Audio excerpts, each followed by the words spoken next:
এই ইনসুলিন যখন প্রচুর পরিমাণে তৈরি হয় তখন আমাদের ব্রেনের পরিশ্রম বেড়ে যায়। তো ব্রেন তখন আমাদের বডিকে সাপোর্ট করার জন্য আমাদেরকে টায়ার্ড অনুভব করায় যে এখন তোমাকে রেস্ট নিতে হবে, তোমার পেট পূর্ণ। কৃষি কাজ করতে ধরেন আজ থেকে 5,000 10,000 বছর আগে খাবার খাওয়ার পর আমাদের একটাই কাজ থাকতো, রিল্যাক্স মোডে যাওয়া। ক্রিকেটার আছে, প্রফেশনাল ফুটবলার আছে, তারা যখন আমাদের আন্ডারে গাইড করেন তখন আমরা তাদেরকে খেলাধুলার আগে স্লোলি ডাইজেস্ট হয় এইরকম কার্বোহাইড্রেটগুলো দিয়ে এবং প্রোটিন সমৃদ্ধ খাবারগুলো দেওয়া হয় যেন খেলার সময় তারা দীর্ঘক্ষণ এনার্জি পায়। এই উপকারী ব্যাকটেরিয়ার পরিমাণ যখন আমাদের বেশি হয়ে যায় তখন আমাদের পেট আমাদের ব্রেনকে সিগন্যাল দেয় যে সেরোটোনিন উৎপন্ন করতে। এই সেরোটোনিন হচ্ছে ভালো লাগার হরমোন। অনেকে বলে না আজ আমার মন ভালো নেই, আসলে তার মন ভালো নেই এইটা সমস্যা না, তার পেট ভালো নেই। হাত উপরে তুলবার নামাবো 10 বার তুলবেন, নামাবেন। হ্যাঁ, জাম্পিং জ্যাক্স হয় সামনে করতে পারেন, সাইডেও করতে পারেন। এই জিনিসটা করলে হলো আমাদের ফুসফুসে যেটা দম কমে গেছে, অনেকে একটু সিঁড়িতে উঠলে হাঁপিয়ে যায় না অনেকে, কেউ যদি এই লাস্টের এই এক্সারসাইজটা করেন তাহলে তার ফুসফুসের কার্যক্ষমতা বাড়ে। আমাদের পুরো বডিটাকে কে নিয়ন্ত্রণ করে, মানে কোন অঙ্গটা নিয়ন্ত্রণ করে? সবাই বলবে ব্রেন, কিন্তু আপনারা কি জানেন আমাদের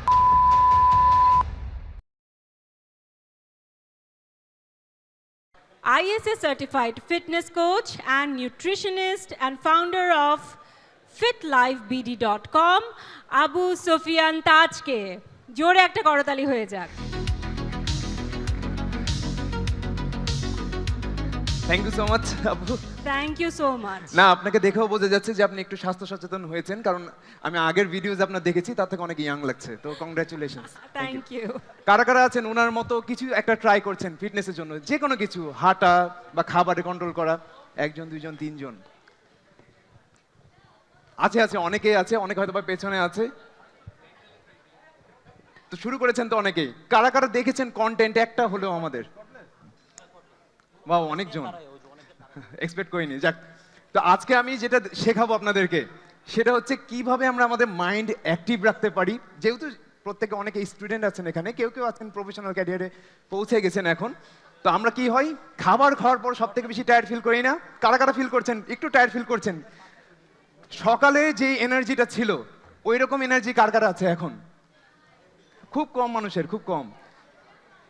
কার কার এনার্জিতে ড্রপ হয়েছে, মানে কমেছে একটু?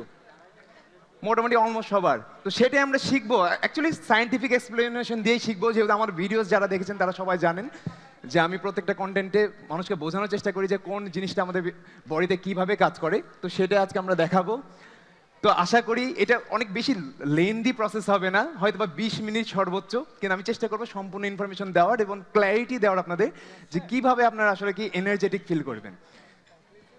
আমাকে মনে হয় স্লাইড চেঞ্জার দেওয়া হয়নি, বা আমি নিতে ভুলে গেছি। পোস্ট প্র্যান্ডিয়াল সমোলেন্স, কেউ কি শুনেছেন এরকম টার্ম কখনো?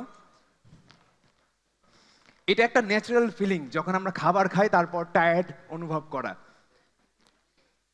এটা বৈজ্ঞানিক টার্ম হচ্ছে পোস্ট প্র্যান্ডিয়াল সমোলেন্স, যেটা আপনাদের সবার এখন হচ্ছে, যারা যারা টায়ার্ড ফিল করছেন। এটা কিভাবে হয়? যখন আমরা খাবার গ্রহণ করি তখন হঠাৎ করে আমরা মূলত কি খাবার খেলাম আজকে, বা নর্মালি কি খাই? বাঙালিরা শর্করা জাতীয় খাবার একটু বেশি খায়। তো শর্করা হচ্ছে এক ধরনের চিনি, যেটার নাম অপর নাম গ্লুকোজ। আর কিছু কিছু শর্করা আছে যেগুলোর নাম ফ্রুক্টোজ, যেটা ফলমূলে পাওয়া যায়। তো যখনই আমরা চিনি জাতীয় কোনো খাবার খাবো যেখানে প্রচুর পরিমাণে চিনি আছে, কম ফাইবার আছে এবং কম প্রোটিন আছে, তখনই আমাদের ব্রেন ইনসুলিন হরমোন তৈরি করার চেষ্টা করে। এই ইনসুলিন হরমোন তো শুনেছেন, যাদের পরিবারে ডায়াবেটিক রোগী আছে বা না আছে, যাদের নাই, সবাই জানেন ইনসুলিন সম্পর্কে। এই ইনসুলিন যখন প্রচুর পরিমাণে তৈরি হয় তখন আমাদের ব্রেনের পরিশ্রম বেড়ে যায়। তো ব্রেন তখন আমাদের বডিকে সাপোর্ট করার জন্য আমাদেরকে টায়ার্ড অনুভব করায় যে এখন তোমাকে রেস্ট নিতে হবে, তোমার পেট পূর্ণ। নর্মালি যেটা হয় যে আদিম যুগে যদি আমরা খাবার কখন খেতাম, যখন অনেক পরিশ্রম করার পর খাবার যখন আমরা পেতাম তখন পেট ভরে খাবার খেতাম। ম্যাক্সিমাম আমাদের আদিপুরুষ যারা আছে বা কৃষি কাজ করতে ধরেন আজ থেকে 5,000 10,000 বছর আগে খাবার খাওয়ার পর আমাদের একটাই কাজ থাকতো, রিল্যাক্স মোডে যাওয়া।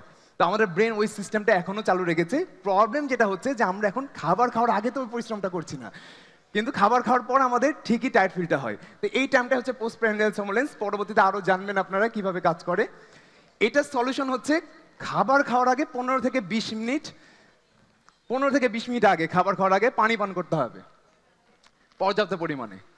এতটাও পানি পান করা যাবে না যেন পেট ব্যথা করে। মোটামুটি যতটুকু পানি পান করলে আপনার পিপাসা মিটে যাবে ততটুকু পানি পান করতে হবে।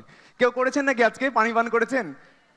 নর্মালি আমরা দাওয়াতে গেলে কিন্তু সকালে খাই না বা দুপুরে খাই না, দাওয়াতে বেশি খাবো তাই। তো নর্মালি আমিও জানি, এক্সপেক্টও করছি না যে সবাই পর্যাপ্ত পানি পান করবে। তো এই পর্যাপ্ত পরিমাণে পানি পান করলে আমাদের পোস্ট প্র্যান্ডিয়াল সমোলেন্স স্লো হয়। আমি কিন্তু দাওয়াতের কথা বলছি না বা এরকম প্রোগ্রামের কথা বলছি না যে আপনাকে করতে হবে, রেগুলার লাইফে যেটা করবেন। আমি কিন্তু আপনাদের বলে দিই যে এইরকম যে প্রোগ্রামগুলো আছে সেখানে কিন্তু আমিও মন মতো সবকিছু খাই। অনেকে মনে করতে পারে ভাই মনে হয় স্বাস্থ্য সচেতন তাই সবকিছু খায় না, না আমি জাস্ট মদ গাঁজা বাদ দিয়ে বাকি সবই খাই। তো ওই জিনিসগুলো খাই না, তো এমন কোনো খাবার নাই যে যেটা আমি খাই না, কিন্তু সেটা হয় হচ্ছে অকেশনালি, হয়তো বা সপ্তাহে একদিন সর্বোচ্চ 2 দিন। ম্যাক্সিমাম দিন আমি যেটা কি করি, 15 থেকে 20 মিনিট আগে 2 থেকে 3 গ্লাস পানি পান করি। আর কার্বোহাইড্রেট যে খাবারগুলো আছে ওর ভিতরে সবজির পরিমাণ বেশি হয় এবং প্রোটিন আছে, এরকম খাবার এরকম এলিমেন্টগুলো বেশি হয়। সবজি তো চেনেন সবাই, চেনানোর কিছু নাই। প্রোটিন জানেন সবাই, মাছ মাংস ডিম এগুলোতে প্রোটিন থাকে। তো ভাতের পরিমাণটা কম থাকে, ওই আদার এলিমেন্টসগুলোর পরিমাণ বেশি থাকে, যার কারণে পোস্টপ্রান্ডিয়াল সমলেন্স স্লো হয়ে যায়। তখন আমাদের আর টায়ার্ড ফিল হয় না। যেটা আমরা যারা হচ্ছে প্রফেশনাল, যারা আমাদের আন্ডারে গাইড করেন, ট্রেন করেন, বা যারা ক্রিকেটার আছে, প্রফেশনাল ফুটবলার আছে, তারা যখন আমাদের আন্ডারে গাইড করেন তখন আমরা তাদেরকে খেলাধুলার আগে স্লোলি ডাইজেস্ট হয় এইরকম কার্বোহাইড্রেটগুলো দিয়ে এবং প্রোটিন সমৃদ্ধ খাবারগুলো দেওয়া হয়, যেন খেলার সময় তারা দীর্ঘক্ষণ এনার্জি পায়। তো তারা কিন্তু, আপনি কখনো দেখবেন না যে একজন ফুটবলার ভাত খাচ্ছে খেলার আগে, বা একজন ক্রিকেটার খাচ্ছে। হ্যাঁ হতে পারে যারা স্টেট লেভেলে খেলে বা অনেক কেবল ক্লাবে গেছে তারা তো দেখা যায় যে সিঙ্গারা খায়, পুরি খায় খেলা শুরুতে। কিন্তু কখনো কোনো প্রফেশনাল অ্যাথলেট, সেটা বিরাট কোহলি থেকে ক্রিস্টিয়ানো রোনালদো, সাকিব আল হাসান হতে তামিম ইকবাল, আমি জানি না তামিম ইকবালের ব্যাপারটা বলতে পারছি না, শিওর না, বাকিরা সবাই মেনটেন করে এই জিনিসটা। তো যেটা করবো যে আমরা যদি নর্মাল লাইফে মেনটেন করি, তাহলে আমাদের তো যেটা অ্যাক্টিভিটি, যে অফিসে জব করা বা পড়াশোনায় মনোযোগ দেওয়া, বা অফিসে যে কাজ করছি প্রোগ্রামিং হোক বা যে কোনো কাজ হোক, সেটাতে যেন মনোযোগ দিতে পারি, তার কারণে আমাদেরকে কমপ্লেক্স কার্বোহাইড্রেট অর্থাৎ ভেজিটেবলের সাথে প্রোটিন একটু অ্যাড করে খেতে হবে। ওভার ইটিং অর্থাৎ একসাথে প্রচুর পরিমাণে খাওয়া যাবে না, একমাত্র দাওয়াত ছাড়া। দাওয়াতে গেলে খেতে পারেন। আজকে প্রচুর পরিমাণে অনেকে খেয়েছেন নাকি? কেউ কেউ আছেন নাকি? হাত তুলেন, অনেস্টলি, সমস্যা নাই। আছেন, অনেকে আছে। এটা খাওয়া যাবে, আমিও করি, কিন্তু রোজ করা যাবে না। সপ্তাহে 1 থেকে 2 দিন। যখন আপনি অন্যের টাকায় খাবেন তখন পেট ভরে খেয়ে নেবেন, প্রয়োজনের তুলনায় বেশি খাবেন। যখন নিজে বাসায় বা নিজের বাবা মায়ের টাকায় খাবেন তখন একটু অল্প অল্প খাবেন, ঠিক আছে? সুইট অ্যান্ড সফট ড্রিঙ্কস, এমন এমন কথাগুলো আসছে যেগুলো আসলে সবাই করেছে, কিন্তু আমারও বলতে একটু শাই ফিল হচ্ছে। কিন্তু আসলে এগুলোই, যখন আমরা সুইট এবং সফট ড্রিঙ্কস পান করি তখন কি হয়, শর্করার মাত্রা আরো দ্রুত বাড়ে, যার কারণে পোস্টপ্রান্ডিয়াল সমলেন্স হয়। এবং যেটা করতে হয় অবশেষে, সেটা হচ্ছে প্রত্যেকবার যখন আমরা খাবার খাই তখন আমাদেরকে ফিজিক্যাল মুভমেন্ট করতে হয়। সব থেকে সহজ এক্সারসাইজ যেটা দুনিয়াতে আবিষ্কার হয়েছে সেটা হচ্ছে হাঁটা। তো এখন তো সবার হাঁটার আর এখানে স্পেস নাই, তো আমি আপনাদেরকে কিছু ফিজিক্যাল মুভমেন্ট এখন দেখাবো, যেটা করলে আপনাদের পোস্টপ্রান্ডিয়াল সমলেন্স স্লো হয়ে যাবে এবং আপনাদের ব্রেন চাঙ্গা হয়ে যাবে, এক কথায় বাংলা ভাষায়। দেখি কি করা যায়। প্রথমে সবাই দাঁড়িয়ে যাই, যারা যারা আছেন সবাই দাঁড়িয়ে যাই। এটা শুধুমাত্র এখানে করতে হবে তা না, খুব একজনেরও কিন্তু ঘাম বের হবে না যতগুলো আমি এক্সারসাইজ করাবো এখানে, খুবই ইজি।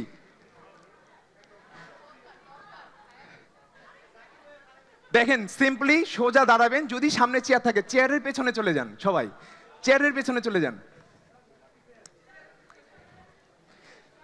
কারণ সবার ব্যালেন্স করার ক্যাপাসিটি একরকম না। চেয়ারের পেছনে চলে যান। হ্যাঁ, এবার সিম্পলি চেয়ারে হাত দিবেন, দিয়ে এইভাবে 10 বার করেন। তোলেন, করেন 10 বার। করা শেষ হলে বলছি কেন করাচ্ছি। দাঁড়িয়ে থাকেন, বসবেন না।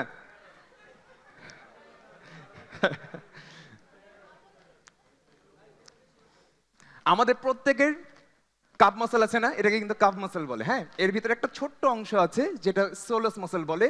অনেক সময় দেখেন না, রক কেটে দিয়েছে কোন রাজনীতিবিদ দিয়ে মারা গেছে, এই সোলাস মাসলের রক কাটা হয়, সোলাস মাসলকে কাটা হয়, তখন বডির সব রক্ত বেরিয়ে যায়। এই সোলাস মাসলের কাজ যেটা, মানে কাপ মাসলের কাজ যেটা, এটাকে বলা হয় দ্বিতীয় হৃৎপিণ্ড মানুষের শরীরে। আমরা কি জানি গ্র্যাভিটির অপোজিটে সবকিছু নিচে পড়ার চেষ্টা করে না? আমাদের শরীরের রক্ত কেন সবসময় পায়ে থাকে না, কেন উপরেও থাকে, হাতেও থাকে, মাথাতেও থাকে? এর রিজনটাই হচ্ছে কাপ মাসল। এই কাপ মাসল যদি কারো না থাকে, তাহলে কাপ মাসলটা কি হয়, মোটরের মতো আমাদের রক্ত কিন্তু সবসময় নিচে যায়, এই কাপ মাসল ঠেলে আবার উপরে পাঠায়। তো আমরা যখন এই যে এক্সারসাইজ করলাম না, এটাতে কি হলো, এই সোলাস মাসলটা অ্যাক্টিভ হলো, যার কারণে ব্লাড সার্কুলেশন একটু বাড়লো। মোটামুটি সবাই খাওয়া দাওয়ার পর যখন আমরা বসে থাকি তখন আমাদের ব্লাড ম্যাক্সিমামই পেটের আশেপাশে থাকে হজম করার জন্য।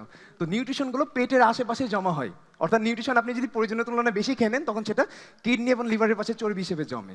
যখন আমরা এক্সারসাইজ করি বা কোনো একটা ফিজিক্যাল মুভমেন্ট করি, সেটা হাঁটলেও কিন্তু আমাদের কাপ মাসল অ্যাক্টিভ হয়, হাঁটলেও। তো আমরা যেহেতু হাঁটার জায়গা নাই, তাই আমরা এটা করলাম। এটাতে যেটা হলো যে আমাদের রক্ত পুরো বডিতে আবার ছড়িয়ে পড়লো, যার কারণে পোস্টপ্রান্ডিয়াল সমলেন্স স্লো ডাউন হয়ে যাবে। আরেকটা যেটা করবো, এবার চেয়ারের সামনে চলে আসেন সবাই। কোমরে ব্যথা আছে কার? ইনজুরি আছে, ব্যথা আছে কার? আপনারা বসে পড়েন, যাদের নাই তাড়াতাড়ি থাকেন।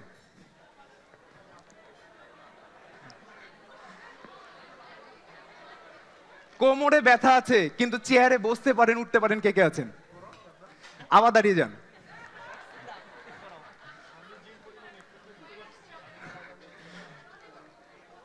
এই কাজটা করবো আমরা জাস্ট 10 বার। বসবার উঠবো, চেয়ারে বসবো উঠবো, হাতের সাপোর্ট নিতে পারেন, সমস্যা নাই। চেয়ারে বসবো এবং উঠবো। সবাই শুরু করি, সবাই সবাই সবাই। আমিও করি। অনেকে লজ্জা পাচ্ছেন করতে, আমিও করি। দেখেন আমার পেছনে ধরেন চেয়ার আছে, আমি অনুমান করে নিচ্ছি, এই যে বসলাম, উঠলাম। যাদের হাঁটুতে ব্যথা আছে হাঁটুতে হাত দিব, দিয়ে আবার উঠবো, সমস্যা নাই। 10 বার।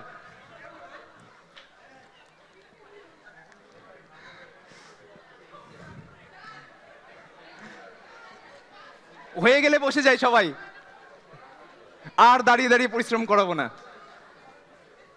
এইবার পরিশ্রম হবে বসে বসে। কি করব? বসে আছি না এক জায়গায়, জাস্ট হাঁটু একবার এক হাঁটু তুলবো, নামাবো, আরেকবার আরেক হাঁটু তুলবো। প্রত্যেকটা পা 10 বার হবে। সবাই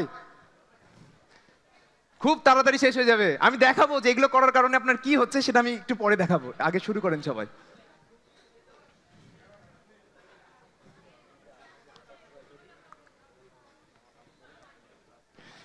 আগের থেকে এনার্জেটিক ফিল হচ্ছে কার কার? দেখেন অনেকের এনার্জেটিক ফিল হচ্ছে, এখনো তো শেষ হয়নি। হাত উপরে তুলবো আর নামাবো 10 বার। তুলবেন, নামাবেন। হ্যাঁ, জাম্পিং জ্যাক্স হয় সামনে করতে পারেন, সাইডেও করতে পারেন।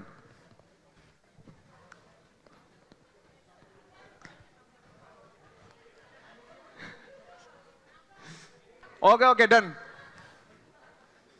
যার উপরে রাগ আছে অনুমান করে একটু পাঞ্চ করেন তো 4-5 বার। জীবনে যার যার উপরে রাগ আছে পাঞ্চ করেন। যদি ব্যক্তিটা পাশেই বসে থাকে তাহলে তাকেও করতে পারেন পাঞ্চ, সমস্যা নাই।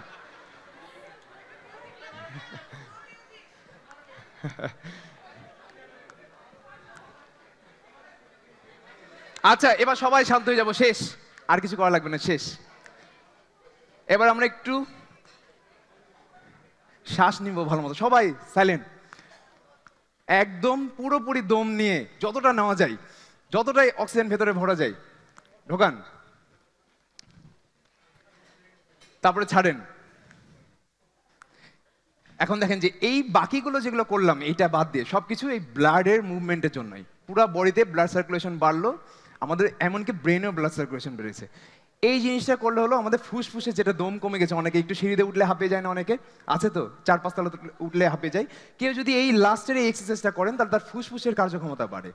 তো কন্টিনিউয়াসলি কোনো একটা স্ট্রেস দিলে, যেটাকে অ্যাকচুয়াল স্ট্রেস আর গুড স্ট্রেস বলা হয়, সেটা করলে আমাদের ওই অঙ্গটা মজবুত হয়। যার কারণে যারা সমুদ্রে মাছু আছে, যারা জেলে আছে, তাদের দেখবেন দম নেওয়ার ক্ষমতা বেশি, তারা সমুদ্রে পানির তলে একটু বেশি থাকতে পারে সাধারণ মানুষের তুলনায়। যারা পাহাড়ি অঞ্চলে বসবাস করে, অনেকে দেখেছেন না, চাকমা টাইপের উপজাতি যারা আছে, তাদের দেখবেন কাপ মাসল অনেক স্ট্রং হয়, গোল গোল হয়, কখনো যদি খেয়াল করে থাকেন। রিজনটা হচ্ছে তারা কাপ মাসলকে বেশি ইউজ করে। তো আমাদের হিউম্যান বডি এমনভাবে তৈরি হয়েছে যে অ্যাকচুয়াল স্ট্রেস, যেটা সত্যিকারের স্ট্রেস, সেটা যদি আমরা আমাদের বডিকে দিই, তাহলে আমাদের বডি পরের বার যেন ওই স্ট্রেসটার ফলে কম রিয়াকশন দেয় বা আপনাকে কমফোর্টেবল ওয়েতে প্রেজেন্ট করতে পারে বা রাখতে পারে, তার কারণে ওই অঙ্গটা মজবুত হয়ে যায়। যার কারণে জিমে যারা যারা গেছেন, কেউ আছেন নাকি কখনো জিমে গেছেন? 2-1 জন। প্রথম দিন 5 কেজি ডাম্বল ভারী লাগতো না? কিছুদিন যাওয়ার পর কি আর ভারী লাগে? আপনার হাত ততদিন স্ট্রং হয়ে গেছে সে 5 কেজিকে মুভ করার জন্য। এটাই হচ্ছে ব্যাপার। তো মেন্টাল স্ট্রেস যেটা আমরা নিই দুশ্চিন্তা বাদে, মানে কোন একটা পাজল সলভ করছি, ম্যাথ সলভ করছি, এটাও অ্যাকচুয়াল স্ট্রেস। কিন্তু কেউ একজন অপমান করছে বা কারোর উপরে রাগ পুষে রেখেছি, সেটা কিন্তু ক্রনিক স্ট্রেস। সেটা আমাদের দুশ্চিন্তা বাড়ায়, সেটা আমাদেরকে দুর্বল করে। কিন্তু যখন আমরা ম্যাথ সলভ করি বা পাজল সলভ করি, তখন আমরা পরের বার ওই পাজলটাকে যেন আরো ইজিলি সলভ করতে পারি, তাই আমরা আরো বেশি বুদ্ধিমান বা শার্প হয়ে যাই। বুদ্ধিমান তো না, ওটাকে বলা হয় শার্প, মানে ব্রেন আরো ভালো মতো কাজ করে। বুদ্ধিমান মানুষ হয় এক্সপিরিয়েন্স থেকে। একজন অনেক মেধাবী মানুষ যে কোনো কাজ করে না অকর্মা, সে কিন্তু অনেক বেশি মেধাবী হলেও আসলে কোনো কিছু করতে পারে না লাইফে। এই জন্য কিছু একটা অ্যাক্টিভিটির ভিতরে থাকতে হয়, যেন আমরা পরের বার সেই অ্যাক্টিভিটিটা আরো ইজিলি করতে পারি। যার কারণে যে ব্যক্তি শুয়ের ভিতরে সুতা ভরে, অনেকে দেখেন না, প্রথম দিন দিলে কিন্তু আপনি ভুল করবেন। যে বছরের পর বছর ধরে করছে তার কাছে কোনো ব্যাপারই না। সব কিছু এইভাবে কাজ করে। এই জন্য আমাদেরকে বডিটাকে ইউজ করতে হবে। আসলে আমি আপনাদেরকে একটা রিজন দিতে পেরেছি যে কেন এক্সারসাইজ জরুরি। এখন দেখেন আপনাদের প্রত্যেকের ব্রেনের অবস্থা যখন আপনারা খেয়ে বসেছিলেন এরকম ছিল। প্রত্যেকের এখন এরকম হয়ে গেছে। যদিও আমি জানি না কয় মিনিট হয়েছে, বেশিক্ষণ হয়নি, যত সম্ভব 5 থেকে 7 মিনিট এক্সারসাইজ করেছি। ওইখানে দেওয়া আছে 20 মিনিটস অফ ওয়াকিং। 20 মিনিট হাঁটার তুলনায় আমি আপনাদের যে 5 মিনিট এক্সারসাইজ করলাম সেটা ওই 20 মিনিট হাঁটার সমান কার্যকরী হবে। হাঁটার হচ্ছে সব থেকে ইজিয়েস্ট এক্সারসাইজ। আর আমি কয়েক ধরনের মুভমেন্ট করালাম আপনাদের, সেটা আপনারা প্রত্যেকবার যখন খাবার খাবেন তখন একটু করার চেষ্টা করবেন। আমি জানি অনেকে ভুলে যাবেন, কিন্তু কেউ যদি এটাকে মেনটেন করেন তাহলে তার ইনসুলিন সেন্সিটিভিটি বাড়বে শরীরে, যার কারণে ডায়াবেটিস থাকলেও ব্লাডে সুগার লেভেল বাড়বে না, আর যাদের ডায়াবেটিস নাই তাদের হওয়ার চান্স কমে যাবে। আসলে এটা হচ্ছে সব থেকে সিম্পল ওয়ে টেকনিক। আশা করি এগুলো হয়তো বা কোথাও পাবেন না, দেখবেন না, এই কারণে এগুলো বলা। কারণ কি, বাংলাদেশে এক্সারসাইজ নিয়ে পড়াশোনা তো করে না অনেক মানুষ, খুব মানুষ কম করে, অনেক কম মানুষ কন্টেন্ট তৈরি করে, তাই সাধারণ মানুষের কাছে পৌঁছায় না বেনিফিটগুলো। তো এগুলো পৌঁছানোর কাজই আমরা করছি, আর আপনারা যেহেতু সাপোর্ট করছেন অনেক বেশি, এর জন্য আপনাদের নিজের জন্য একটু তাড়ি দেওয়া উচিত সবাই। Thank you. পরে যাই, গাট ব্রেন অ্যাক্সিস। আমাদের পুরো বডিটাকে কে নিয়ন্ত্রণ করে, মানে কোন অঙ্গটা নিয়ন্ত্রণ করে? সবাই বলবে ব্রেন। কিন্তু আপনারা কি জানেন আমাদের পেট আমাদের ব্রেনকে বেশি নিয়ন্ত্রণ করে যত না মানে ব্রেন পেটকে নিয়ন্ত্রণ করে, প্রায় 90%, 70 to 90%। এটা কিভাবে হয়? যত ধরনের উপকারী হরমোনগুলো আছে সব কিডনি লিভার থেকে সংকেত পাওয়ার পরে আমাদের ব্রেন তৈরি করে। অর্থাৎ যার পেট সুস্থ, যার পেটের ভিতরে পজিটিভ খাবারগুলো গেছে, ভালো খাবারগুলো গেছে, সেই ব্যক্তিটার ব্রেন বেশি বেশি উপকারী হরমোনগুলো উৎপন্ন করে। তো এখন দেখেন যে আপনারা তো সবাই জানেন বাইক কি ইউজ করে চলার জন্য? তেল ইউজ করে তো, তাই না? কোনো বাইক পেট্রোল, কোনো অকটেন এরকম ইউজ করে। এখন যদি আপনি কেরোসিন দেন বাইকে, তাহলে কি চলবে বাইক? কার উত্তর হ্যাঁ চলবে, কার উত্তর হ্যাঁ না চলবে না? কেউ বলেন যে হ্যাঁ চলবে, কার উত্তর একটু দেখি। কেরোসিন দেওয়ার পর বাইক চলবে, এরকম কে আছেন? বাইক চালান কে? খুব কম, এই জন্য উত্তর দিতে পারছেন না। এখন দেখেন ওই যে চালাচ্ছে, কেরোসিন দিলে কি চলবে ভাই বাইক? উনি কখনো দেয়নি কেরোসিন, এই জন্য বুঝছে না। কেরোসিন দিলেও বাইক চলবে, কিন্তু কিছুদিন পরে ইঞ্জিন নষ্ট হয়ে যাবে, কিছুদিন পর, জাস্ট হয়তো বা 1 মাস পর। হিউম্যান বডিও সেম, আমরা তৈরি হয়েছি complex carbohydrate, protein, healthy fat খাওয়ার জন্য। যখন আমরা প্রচুর পরিমাণে প্রয়োজনের তুলনায় বেশি প্রসেসড কার্বোহাইড্রেট দিব, আনহেলদি ট্রান্স ফ্যাটগুলো দিব, তখন আমাদের বডিও চলবে, কিন্তু কিছুদিন পর এফিসিয়েন্সি কমে যাবে, একদমই পুরোপুরি স্টপ হবে না। আমরা কেউ কিন্তু পুরোপুরি স্টপ হয় না, কিন্তু রোগ আমাদেরকে স্লো ডাউন করে দেয়। অনেকের আছে না বিভিন্ন রোগ হয় যার কারণে আর ওই কাজগুলো করতে পারে না, অনেকে আছে, আপনাদের পরিবারে অনেকে আছে। এই রিজনটা হচ্ছে আমরা ওই অল্প বয়স থেকে বুঝিনি যে আমাদের বডির জন্য আসলে অ্যাকচুয়াল খাবার কোনগুলো। তার মানে এই না যে আনহেলদি খাবার খাওয়া যাবে না, আমি একটু আগে বললাম সব খাবার খাই, শুধুমাত্র ড্রাগস বাদে। তো ড্রাগস নেওয়া যাবে না, তাছাড়া আনহেলদি খাবারও খাওয়া যাবে, লিমিটটা কম হতে হবে। তো এই জিনিসটা, এটা যেটা কন্ট্রোল করে সেটা হচ্ছে 2টা ব্যাকটেরিয়া আমাদের পেটের ভিতরে থাকে, আর একটা নার্ভ থাকে, যে নার্ভটাকে বলা হয় ভেগাস নার্ভ। এই যে হলুদ অংশ দেখছেন না, এটা আমাদের এই যে কানের পাশ দিয়ে একদম পেটের সাথে কানেক্টেড থাকে ডিরেক্ট। এটাই মূলত আমাদের ব্রেনকে সংকেত দেয় যে পেটে ভালো খাবার গেছে কিনা। পেটে যদি উপকারী ব্যাকটেরিয়া এবং অপকারী ব্যাকটেরিয়া, 2 ধরনের ব্যাকটেরিয়া থাকে আমাদের পেটে, অনেকেই জানেন যে ব্যাকটেরিয়া থাকে পেটের ভিতরে, অনেকে হয়তো বা নাও জানতে পারেন, সেটা আমি বলে দিচ্ছি। এই উপকারী ব্যাকটেরিয়ার পরিমাণ যখন আমাদের বেশি হয়ে যায়, তখন আমাদের পেট আমাদের ব্রেনকে সিগন্যাল দেয় যে সেরোটোনিন উৎপন্ন করতে। এই সেরোটোনিন হচ্ছে ভালো লাগার হরমোন। অনেকে বলে না আজ আমার মন ভালো নেই, আসলে তার মন ভালো নেই এইটা সমস্যা না, তার পেট ভালো নেই, এটা হচ্ছে সমস্যা। 2 ধরনের ব্যাকটেরিয়া থাকে, গুড অ্যান্ড ব্যাড ব্যাকটেরিয়া। এই যে এখানে দেখেন গুড ব্যাকটেরিয়ার কিছু নাম আছে, ল্যাক্টোব্যাসিলাস। এই ল্যাক্টোব্যাসিলাসের সাথে কে পরিচিত? দইয়ের নাম শুনেছেন না, টক দই, এই দইয়ে থাকে এই ব্যাকটেরিয়া জীবিত অবস্থায়। আর বাকিগুলো যেগুলো থাকে, এগুলোর আমি জানি না দূর থেকে দেখতে পাচ্ছেন কিনা, লেখা পড়া যাচ্ছে কিনা আমি জানি না। আর নিচে যে হার্মফুল ব্যাকটেরিয়াগুলো থাকে, এখন দেখেন এই উপকারী ব্যাকটেরিয়াগুলো এক ধরনের খাবার খায়, এই অপকারী ব্যাকটেরিয়াগুলো এক ধরনের খাবার খায়। প্রত্যেকের পেটে 2 ধরনের ব্যাকটেরিয়াই থাকে। যাদের পেটে প্রচুর পরিমাণে গ্যাস হয় বা পেট ব্যথা করে কিছুক্ষণ পর পর বা কিছুদিন পর পর খারাপ হয়, তারা কি করেন, অধিকাংশ সময় তারা অপকারী ব্যাকটেরিয়ার খাবারগুলো, এলিমেন্টগুলো তার পেটের ভিতরে ঢোকান, যার কারণে সমস্যাগুলো সৃষ্টি হয়। এখন উপকারী ব্যাকটেরিয়ার খাবারগুলো কি কি? সেটা হচ্ছে টক দই, সেটাকে বলা হয় প্রিবায়োটিক এবং প্রোবায়োটিক।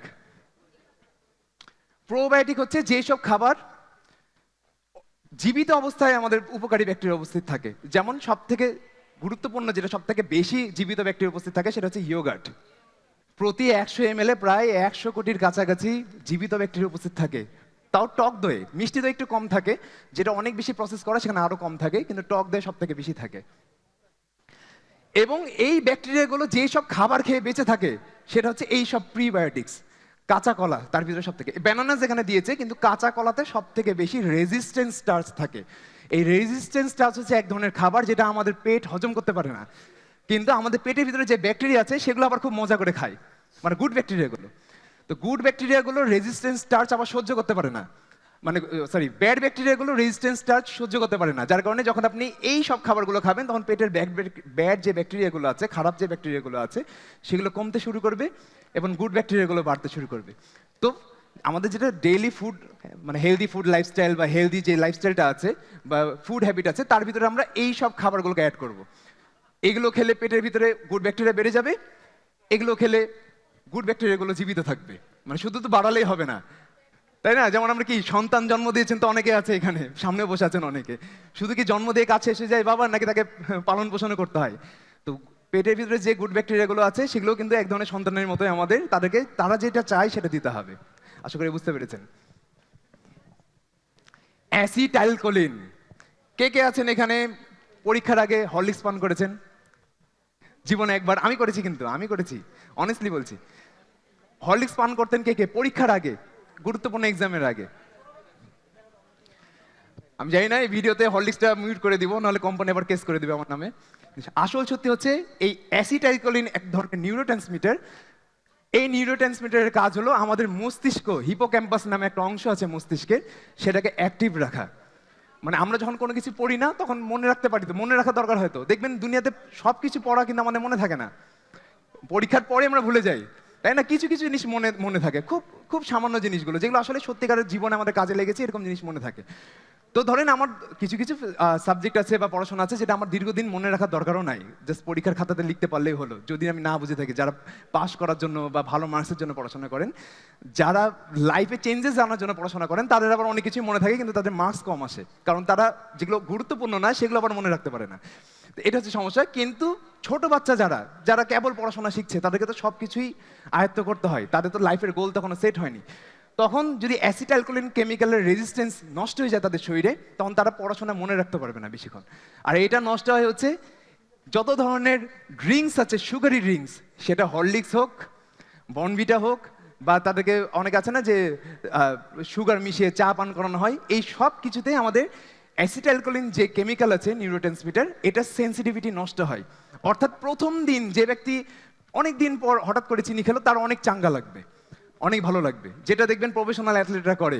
আপনার অনেকে যদি কখনো ভিডিওস দেখে থাকেন, দেখবেন যারা পাওয়ার লিফটিং, ওয়েট লিফটিং করে, তারা কম্পিটিশন ঠিক আগ মুহূর্তে হয়তো বা কোকা কোলা খাবে, সুগারি ড্রিঙ্কস পান করবে অথবা চকলেট খাবে। রিজনটা কি? তার হঠাৎ করে সুগার আসার কারণে তাদের ব্রেন, তাদের পুরো বডি যত মাসেল আছে, নিউরোট্রান্সমিটার আছে, সব কিছু অ্যাক্টিভ হয়ে যায়। কিন্তু এটা হচ্ছে 1 থেকে 2 দিনের জন্য, হঠাৎ করে। যেমন কোন একটা শুভ মুহূর্তে আমরা অনেক সময় হিন্দু সমাজে বেশি দেখি যে পায়েস খাওয়ানো হয়, চিনি খাওয়ানো হয় শুভ মুহূর্তে বা কোনো একটা গুরুত্বপূর্ণ কাজের ক্ষেত্রে। রিজনটা কি? যেন তার ব্রেন ভালো মতো কাজ করে ওই সময়। এখানে একটা প্রবলেম আছে, যে ব্যক্তি রোজ চিনি খায় তার ক্ষেত্রে কাজ করবে না, তার ক্ষেত্রে সেন্সিটিভিটি নষ্ট হয়ে যাবে অ্যাসিটাইলকোলিন কেমিক্যালের। তো আমরা যেটা করবো যে সুগার খাবো, যেমন আমি সুগার খাই, আজকে কিন্তু সুগার খেয়েছি কালকে রাতে, এই যে এখানে আজকে এসে একটু বয়ান দিতে হবে, আপনাদের সামনে কথা বলতে হবে, এই কারণে যেন ভালো মতো দিতে পারি। তো এই জিনিসটার জন্য এটা আমার কাজে দিবে, কারণ আমি গত 6-7 দিন সুগার খাইনি। তো এটা যদি আমরা রোজ রোজ খাই তাহলে এই জিনিসটার সেন্সিটিভিটি নষ্ট হয়। তো আমরা চেষ্টা করব যে যখন গুরুত্বপূর্ণ কাজ থাকবে, বা সেটা চাকরির পড়াশোনা হোক অথবা পরীক্ষা হোক, তার 6 থেকে 7 দিন আগে থেকে আমরা একটু গুড ব্যাকটেরিয়ার খাবারগুলো খাবো, যেন আমাদের ব্রেনে সেরোটোনিন উৎপন্ন হয়, যেন আমাদের পড়তে ভালো লাগে বা মন বসে, এবং ঠিক পরীক্ষার আগের দিন বা পরীক্ষার দিন আমরা এই সুগারটা খেতে পারি, বা ইন্টারভিউর দিন, যেন আমাদেরকে পুরো মাসল, যতগুলো বডিতে মাসল আছে এবং নিউরোট্রান্সমিটার আছে, সব অ্যাক্টিভ হয়ে যায়। তাহলে আপনারা আরো ভালো রেজাল্ট আনতে পারবেন। এখন এত কথা বললাম, বলার পরও অনেকেই মোটিভেটেড ফিল করবেন, আজকে যে অনেক এক্সারসাইজ শুরু করবেন, অনেকে বাসায় যে রাত্রেবেলা যে এক্সারসাইজগুলো করালাম সেগুলো দেখবেন, করবেন অনেকেই, কিন্তু কয়েকজন আছেন যারা ধরে রাখতে পারবেন। রিজনটা হচ্ছে ডিসিপ্লিন। মোটিভেটেড তো সবাই হয়েছেন, সবাই তো জানেন, ডিসিপ্লিনটা হচ্ছে এমন একটা জিনিস, যখন আমি মোটিভেটেড ফিল করছি না কিন্তু আমি জানি এই কাজটা করতে হবে, তাও করি, সেটাকে ডিসিপ্লিন বলা হয়। তো এই মোটিভেশন আর ডিসিপ্লিনের ভিতরে পার্থক্য যেটা করে দেয় সেটা হচ্ছে পারপাস। কেন করবেন? এখন কি কেউ উত্তর জানেন? মোটামুটি অনেকে উত্তর জানলেন যে কেন আসলে এগুলো করব, মানে হেলদি লাইফস্টাইলে কেন আসবো, কেন আসাটা জরুরি। অনেকেই উত্তর জানেন, কিন্তু একদম স্ট্রং কোনো পারপাস না থাকার কারণে আমরা সেটাকে হ্যাবিট বানাতে পারি না। তো যেটা আমাদেরকে হ্যাবিট বানাতে সাহায্য করে, মানে মোটিভেশন তো পেলাম, ধরেন আমি কথার কথা কন্টেন্ট ক্রিয়েশন শুরু করবো, মোটিভেশন পেয়েছি, কিন্তু আমি সেটাকে হ্যাবিট বানাতে পারছি না। অর্থাৎ আমি শুরু করছি, একদিন করছি, আবার 10 দিন করছি না। এটা করা হচ্ছে পারপাস। যদি আপনার উদ্দেশ্য থাকে যে হ্যাঁ ভাই আমি এই নির্দিষ্ট উদ্দেশ্যটাকে অ্যাচিভ করার জন্য, গোলটাকে অ্যাচিভ করার জন্য করছি, তখন আমরা আবার জিনিসটাকে ডিসিপ্লিন নিয়ে কনভার্ট করতে পারি। কেন করব? কে কে আছেন রোজ হাঁটেন? অনেকে আছেন। কারা হাঁটেন না ওটা জিজ্ঞেস করছি না। কে কে আছে ও দেখতে পাচ্ছি। প্রবলেম কিন্তু হাঁটাতে না, প্রবলেম হচ্ছে আমাদের কতটুকু হাঁটা লাগবে, কতটুকু এক্সারসাইজ করা লাগবে সেটা আমরা জানি না। আমরা হয়তো বা প্রত্যেকেই আছে, এখানে যতজন আছে প্রত্যেকেই রোজ হাঁটেন। হেঁটে আসছেন না এখানে অনেকে উঠে, মানে কার তো নিচে, তারপরে তো কিছু দূর লবিতে আসার পর কিছু দূর তো হেঁটে হেঁটে আসা লেগেছে, তো হাঁটলাম তো সবাই, এখানে তো এক্সারসাইজও করলাম, কিন্তু ইনাফ হচ্ছে কিনা? WHO কি রিকমেন্ড করে কতটুকু এক্সারসাইজ করা দরকার? যদি 18 থেকে 64 বছর বয়সের মধ্যে হয় আপনার বয়স, তাহলে 150 থেকে 300 মিনিট প্রতি সপ্তাহে, তাই না? হ্যাঁ, পার উইক 150 থেকে 300 মিনিট, মানে খুব কম, খুব কম। এই যে আজকে যতটুকু এক্সারসাইজ করালাম আর যতটুকু হেঁটেছেন, এটাতেই হয়ে যাবে যদি খাদ্যাভ্যাস ঠিক থাকে। বেশি এক্সারসাইজ করার দরকার নেই, যে জিমে গিয়ে অনেকে বলে না যে হচ্ছে অনেক বেশি বেশি এক্সারসাইজ করতে হবে, ওরকম না, ব্যাপার না, খুব কমে হয়ে যায়।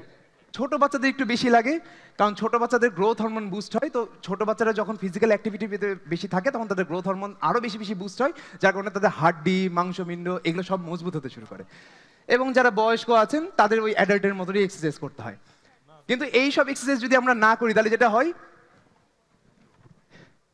ধীরে ধীরে আমরা বিভিন্ন ধরনের ডিজিজের ভিতরে চলে যেতে পারি, মানে ম্যাক্সিমাম আমরা চলে যাই ডায়াবেটিস থেকে শুরু করে বিভিন্ন অসুখে। তো সেটা আমরা আর আলোচনা করছি না, যেহেতু অনেকক্ষণ ধরে বসে বসে অনেকে কথা শুনছেন, আমি খুব দ্রুতই শেষ করে দিব। খালি একটা জিনিস আপনাদের বলে রাখি, যে প্রত্যেকটা হিউম্যান অ্যাক্টিভিটি যা কিছু হয় একদম আদিম পুরুষ থেকে এই পর্যন্ত, আদিম যুগ থেকে এই পর্যন্ত যা কিছু আমরা, যত কিছু আমরা অ্যাক্টিভিটি করছি, সেটার পিছনে দুইটা রিজন থাকে। হয় আমরা লাভবান হওয়ার যে লোভ আছে সেটা থেকে করি, অথবা ক্ষতিগ্রস্ত হওয়ার ভয় থেকে করি। তো যাদের হেলথ এখনো খারাপ হয়নি, তারা তো এটা ফিল করবে না যে আমি এক্সারসাইজ করে কিভাবে লাভবান হব, কারণ আমার তো হেলথ এখনো ভালোই আছে। তো এই কারণে যেটা হয় যে আমরা ওটাকে হ্যাবিট বানাতে পারি না। আর যারা হচ্ছে এখন মোটামুটি অনেকেই আছে যে যারা রোগে আক্রান্ত হয়ে গেছে, ফিল করছে যে হ্যাঁ কোমরে ব্যথা, হাঁটুতে ব্যথা বা ডায়াবেটিস হয়ে গেছে, তারা আবার কিন্তু ঠিকই দেখবেন যে লাইফস্টাইলে ঢুকে গেছে। কিন্তু এই ক্ষেত্রে যেটা হয় সেটা হচ্ছে যে তাদেরকে কষ্ট নিয়ে সেই লাইফস্টাইলটাকে পালন করতে হয়, মানে মেনটেন করতে হয়। তো আমরা যদি অল্প বয়সে, অর্থাৎ 20 থেকে 30 বছর যে বয়সটা আছে, এটা গুরুত্বপূর্ণ বয়স, এই বয়সে ফিজিক্যাল মুভমেন্টগুলো করতে পারি, তাহলে আশা করি আমাদেরকে আর যখন আমাদের বয়স 40-50 হয়ে যাবে, তখন আমাদের কাছে ভালো ক্যারিয়ারের পাশাপাশি ভালো হেলথও থাকবে। তখন আমাদের এক হাতে সার্টিফিকেট আর আরেক হাতে প্রেসক্রিপশন যেন না আসে, সেটা চেষ্টা করতে হলে আপনাকে 20 থেকে 30 বছরের মধ্যেই শুরু করতে হবে। তো এটা বলে আমি শেষ করছি, আরো কথা বলতাম, কিন্তু ধন্যবাদ আপনাদেরকে অনেক মনোযোগ দিয়ে শোনার জন্য। আমি আর বেশি কথা বাড়াচ্ছি না, আরো বেশি জানতে চাইলে কন্টেন্ট দেখবেন বেশি বেশি। থ্যাংক ইউ সবাইকে, থ্যাংক ইউ সো মাচ।